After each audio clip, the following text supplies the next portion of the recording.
make them feel included, give them responsibility, say thank you without strings attached, remind them of the impact they're making. Folks, this is so important. More important than saying thank you, more important than anything. And it's not just, you know, sending out your monthly newsletter and publishing a happy tale.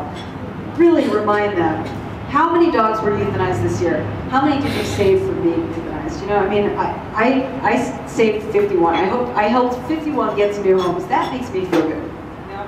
And I'm sure all the volunteers like to hear those kind of things. That's why they get involved. Provide training opportunities. You know, so there can be perks to working with your rescue too, right? I love it if I get free training from people because then I can use it for my own dogs too. Is that wrong? No. Make your structure and participation opportunities clear. Again, if you don't have a volunteer link on your website, you might think about adding one. And don't make it buried somewhere or down at the side or at the bottom. Make it at the top, in the nav bar, volunteer. And then make it very clear what you're looking for and how to become a volunteer. And when someone becomes a volunteer, make them feel welcome.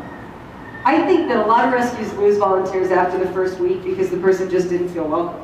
You know, maybe they went to an event and the people knew each other except that person didn't know the people and just felt a little left out. It doesn't feel good to feel left out, you know, especially when you're new. So make people feel good.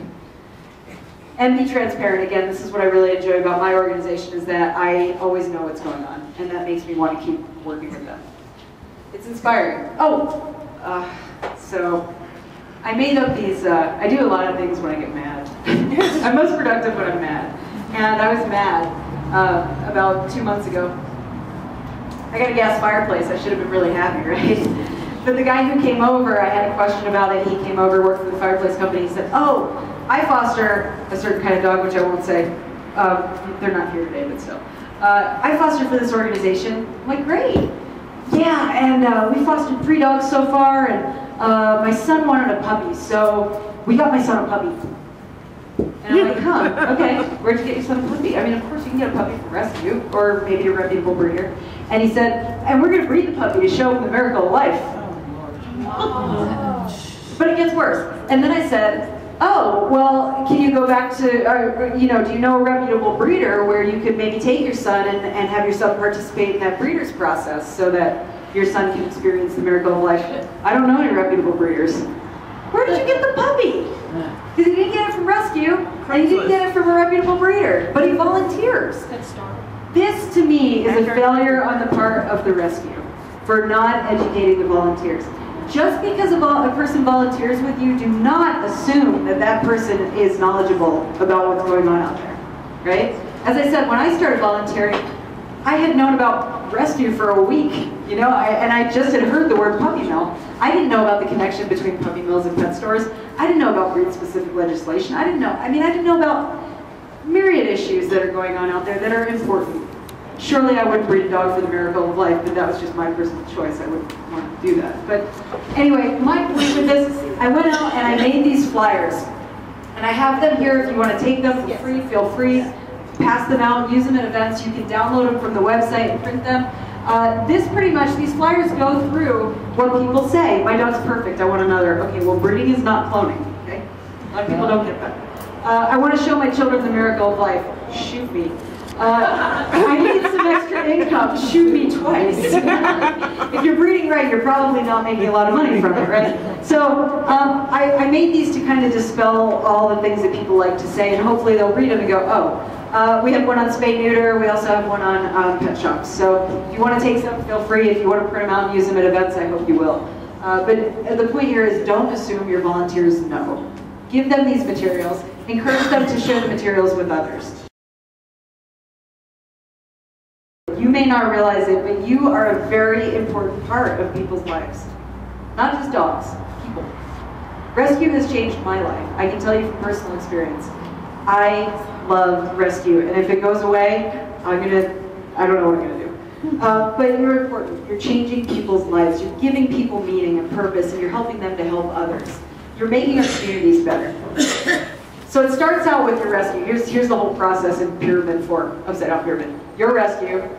Next, you're changing dogs' lives to do better. Even if you're just a single rescuer and you don't have a big organization, you're changing dogs' lives. then your organization tends to grow. You're changing a lot of dogs' lives. Now you're changing people's lives because you have volunteers. Then you're changing a lot of people's lives because you have volunteers, you're out in the community, you're doing events, you're adopting out animals. Let's not forget your adopters, right? You've totally changed their lives. Now they've got this dog peeing all over the floor.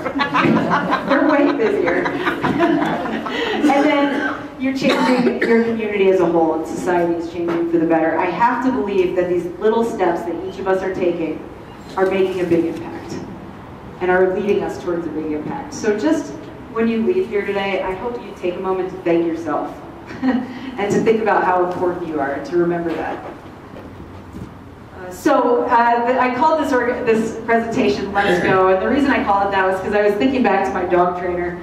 And Bill, my dog, when I adopted him, my parents would call him duck and cover because he would just flatten. He did not want to walk. He was so scared. He was a puppy mill breeding dog, and he didn't take it well. You know, some of them take it well. He didn't take it well.